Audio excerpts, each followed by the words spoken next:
అందరికీ నమస్కారం. Welcome to VV Tales. ఈరోజు న్యూయార్క్‌లో శ్రీరంగనాథ స్వామి వారి బ్రహ్మోత్సవాల్లో భాగంగా రథోత్సవ వేడుకలను చూడడానికి వెళ్ళాము. ఆ విషయాలన్నిటిని మీతో ఈ వీడియోలో షేర్ చేసుకోబోతున్నాను. బేసిక్‌గా తిరుపతిలో బ్రహ్మోత్సవాలు ఆశ్వేజ మాసం అంటే సెప్టెంబర్, అక్టోబర్‌లో జరుగుతుంటాయని మనకు తెలుసు కదా! అలాగే శ్రీరంగనాథ స్వామి వారి బ్రహ్మోత్సవాలు కూడా ఫాల్గున్ మాసంలో అంటే ఫిబ్రవరి, మార్చ్ టైంలో జరుగుతూ ఉంటాయి ఇండియాలో. కానీ యూఎస్‌లో మనం ఏదైనా సెలబ్రేట్ చేసుకోవాలంటే ఎక్కువ అందరూ చూజ్ చేసుకునేది సమ్మర్. ఎందుకంటే వింటర్‌లో గ్యాదర్ అవ్వడం అది చాలా కష్టం కదా! ఈ మంచు అవన్నీ మనకి సూటబుల్ అవ్వదు. సో, అందుకని ఇక్కడ మనకి ఈవెంట్ ఎలా సెలబ్రేట్ చేశారంటే జూలై ఫస్ట్ వీక్‌లో సెలబ్రేషన్స్ జరిగాయి. సో, ఇక్కడనే కాదు న్యూయార్క్‌లోనే కాదు చాలా డిఫరెంట్ డిఫరెంట్ ప్లేసెస్‌లో ఈ శ్రీరంగనాథ స్వామి వారి బ్రహ్మోత్సవాలు జరుగుతూ ఉంటాయట. మనందరికీ తెలిసిన విషయమే. రంగనాథ స్వామి వారిని విష్ణుమూర్తి ప్రతిరూపంగా, రంగనాయక అమ్మవారిని లక్ష్మీదేవి ప్రతిరూపంగా కొలుస్తూ ఉంటారు.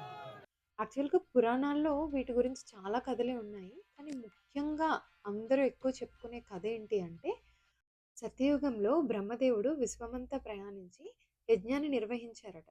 ఆ యజ్ఞంలో తన భక్తిని చాటేందుకే ఆయన ఈ రంగనాథ స్వామి వారి మూర్తిని నిర్మించడం జరిగింది. తరువాత ఈ విగ్రహము ఇక్ష్వాకుల వంశానికి చెందిన శ్రీరాములు పూజించేవారు.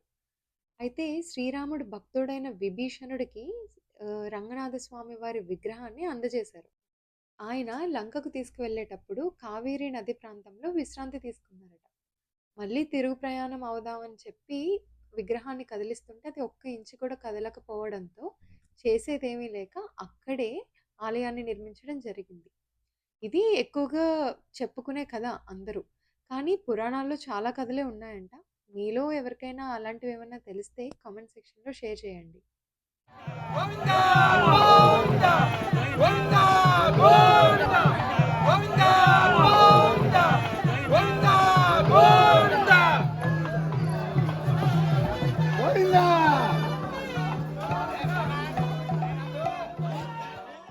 అండ్ చివరిగా చిన్న మాట. మీకు గనుక ఈ వీడియో నచ్చినట్లయితే లైక్ చేయండి, షేర్ చేయండి, సబ్స్క్రైబ్ చేయండి.